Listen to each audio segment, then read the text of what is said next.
Champs, thank you for joining me today after a 3-0 loss, unfortunately, away from home against Rochdale. Despite what happened in the game, which we'll get onto, what do you make of the team's performance?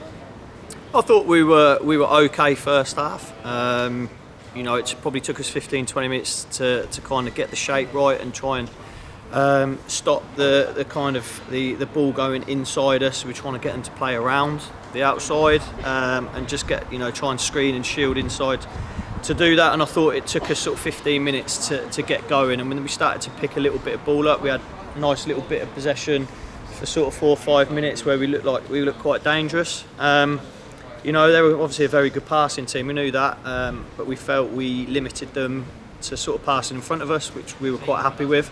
And I don't think they really had too many chances first half. Obviously second half we'll get onto in a minute, but the game's flipped on a decision that's absolutely sort of outrageous really. But yeah, I'm sure you're going to ask me a question about that in a minute. I have to be careful what I say. As you said, in the first half, kept it to 0-0. What were your thoughts going into half-time?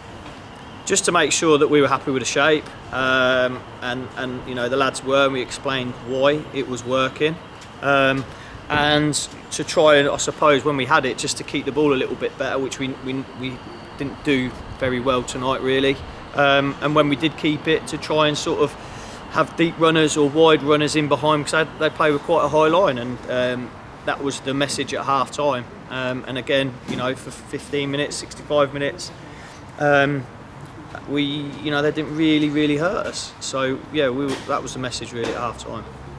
The big topic of the game, the red card for Jordan Cullinane-Liebird on the hour mark. What do you make of the whole situation? It's difficult to say really, because obviously you've got to be careful what comes out of my mouth. We've watched it back, we've just seen the video.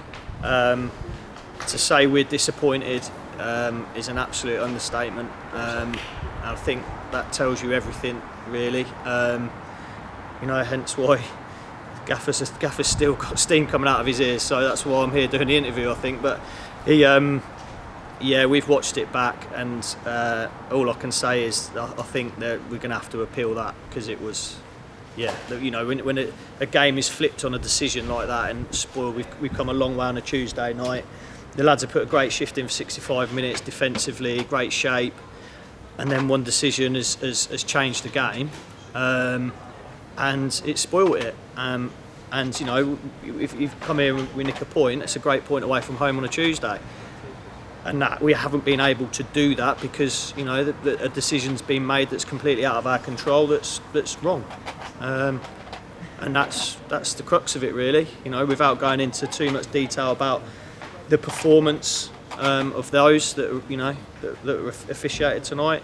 It wasn't a great one, and we've like I say, we've seen it, and we're going to have to do something about it. The red card, as you said, obviously changed the game and spoiled the game.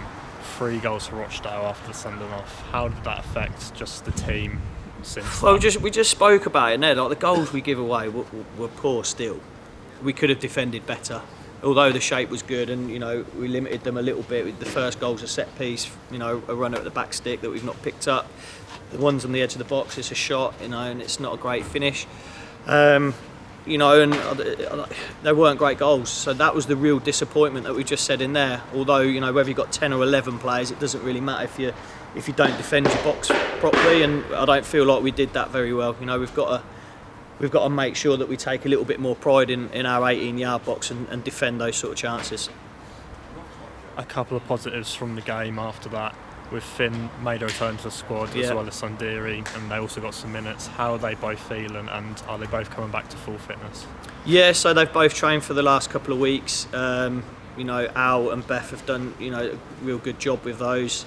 It's just about bedding them in really, and making sure they don't come back too soon and give them too many minutes and they blow up again. So it would just be about building them up to a certain point that they're ready to be back sort of in contention for a start and to get the 90 minutes in. But it was good to see them back.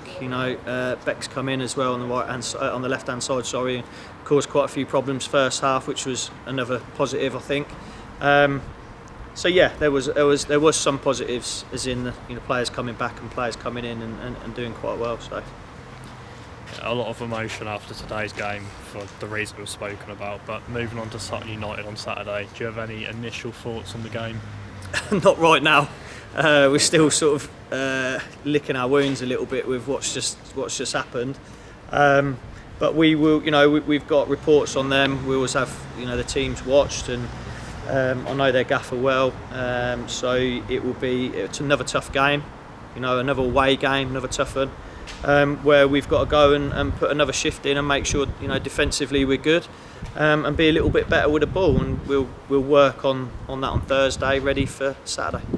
And finally, just for the fans who attended today, do you have any message for them? Absolutely brilliant again. The applause at the end, coming down to the front, giving all the lads. I think they appreciated. I know there was a lack of quality at times, but I think they appreciated the effort, and we certainly do with their effort turning up on a Tuesday at Rochdale, just like they do all the time. Anyway, absolutely top draw. Thanks. So thank you. Yeah. Champs, thank you for joining us, and we'll speak to you at the weekend. Cheers. Thanks, mate.